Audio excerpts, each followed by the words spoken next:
कब्रिस्तान की चुड़ैल, एक हॉरर स्टोरी। ये कहानी एक छोटे से गांव की है जो शहर से काफी दूर स्थित था।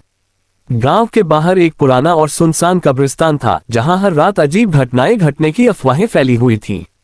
लोग कहते थे कि कब्रिस्तान में एक चुड़ैल का वास है जो मृतकों की आत्माओं से जुड़ी हुई है। कुछ लोग तो ये भी मानते थे कि उस चुड़ैल की नजर लग जाए तो वह किसी की भी जान ले सकती है। लेकिन क्या सच में ऐसा था? ये रहस्य आज भी गांव वालों के लिए एक बड़ा सवाल था। एक गांव में डर का माहौल। कब्रिस्तान के पास से गुजरने वाला कोई भी व्यक्ति रात में अकेले जाने से डरता था। लोग कहते थे कि रात के अंधेरे में वहां किसी महिला की चीखें सुनाई देती थीं। कभी कभी वहां से हल्की हंसी भी सुनाई देती थी जो लोगों के दिलों में डर भर देती थी। हालांकि कोई भी इन घटनाओं की सच्चाई नहीं जानता था, लेकिन गांव वालों के बीच यह अफवाहें लगातार फैलती रहती थीं।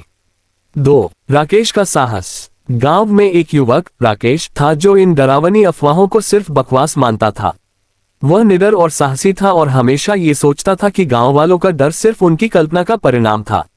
राकेश ने ठान लिया कि वह एक रात कब्रिस्तान जाएगा और उस चुड़ैल के बारे में सब कुछ जानने की कोशिश करेगा। अगर सच में वहां कोई चुड़ैल है तो मैं उसे देखूंगा और सबको बताऊंगा कि ये केवल डर है, राकेश ने खुद से कहा। एक रात राकेश ने अपना इरादा पूरा करने का फैसला किया। वह चुपके चुपके कब्रिस्तान की ओर बढ़ा। चांद की हल्की रोशनी में कब्रिस्तान और भी डरावना लग रहा था। राकेश ने धीरे धीरे कदम बढ़ाए और जैसे ही वह कब्रिस्तान के अंदर दाखिल हुआ, अचानक हवा में एक ठंडक सी फैल गई।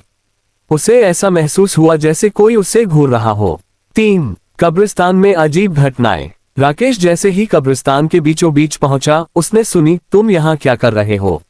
यह आवाज तेज और भयानक थी, जैसे कोई महिला धीरे धीरे उससे बात कर रही हो। राकेश चौंका, लेकिन उसने हिम्मत जुटाई और आवाज की दिशा में देखा। वहां कोई नहीं था, लेकिन अचानक एक अंधेरे कोने से एक कटा फटा और डरावना रूप सामने आया। वो एक महिला थी जिसका चेहरा धुंधला था और उसकी आंखें लाल और डरावनी थीं। उसका शरीर भी पतला और हड्डियों जैसा लगता था। तुम कौन हो? राकेश ने डरते हुए पूछा, लेकिन उसकी आवाज में साहस था। महिला ने एक खौफनाक हंसी दी, तुम समझ नहीं पा रहे हो, है न?